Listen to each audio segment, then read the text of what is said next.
প্রতি বছরের মতো এবছরও জেলা তথা রাজ্যের প্রাচীন ঐতিহাসিক স্থান রাজনগরে বিশ্ব নবী দিবস পালন করা হয় যথাযথ মর্যাদার সাথে।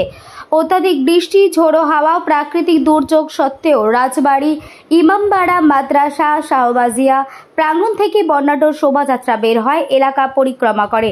তবে দুর্যোগের কারণে অন্যান্য বছরের তুলনায় মানুষজনের উপস্থিতি ও অংশগ্রহণ অনেকখানি কম ছিল। মাদ্রাসা চত্বরে মিলাদ ফতেহা, বিশেষ দোয়া প্রার্থনা এবং শেষে সিন্নি বিতরণ করা হয়। পরিচালনায় ব্যবস্থাপনায় রাজনগর রাহি ইসলাম সমাজ কল্যাণ সোসাইটি।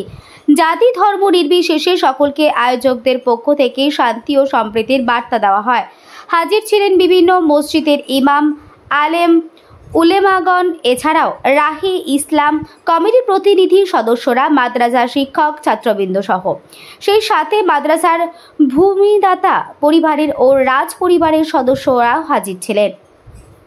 বীরভূমের রাজনগর থেকে মোহাম্মদ শফিউল আলমের report, smile India news Bangla.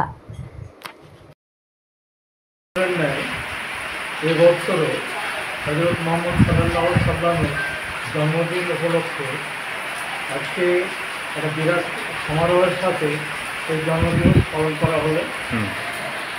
আর প্রাকৃতিক দুর্যোগের কারণে সমস্ত গ্রাম থেকেও যে পরিমাণ মানুষের সমাগম হয় কত হয়তো পরিমাণ কম হলেও কিন্তু প্রচুর মানুষ এসেছেন, এতে এই প্রাকৃতিক দুর্যোগেও এতে সামিল হয়েছেন এবং সুন্দরভাবে আমরা আজকের এই অনুষ্ঠান পরিচালনা করছি।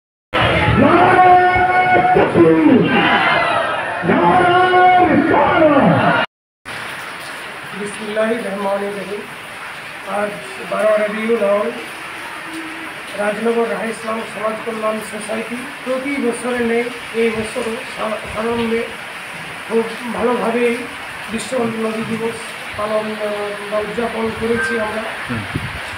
কয়েকদিন ধরে প্রাকৃতিক দুর্যোগ, সেই দুর্যোগে হয়তো রাজনগর রাহি ইসলাম সমাজ কল্যাণ সোসাইটির উদ্যোগে যে ধরনের মানুষের ঢল বা মানুষের ভিড় আমাদের জিনিসে মুখোমুখিতে হয় তা হয়তো পরিমাণে কম হলেও আশিকে রাসূল অনেকেই উপস্থিত ছিলেন, অনেকেই হয়তো বৃষ্টির জন্য রাস্তায় আটকিয়ে পড়েছিলেন, আসতে পারেননি।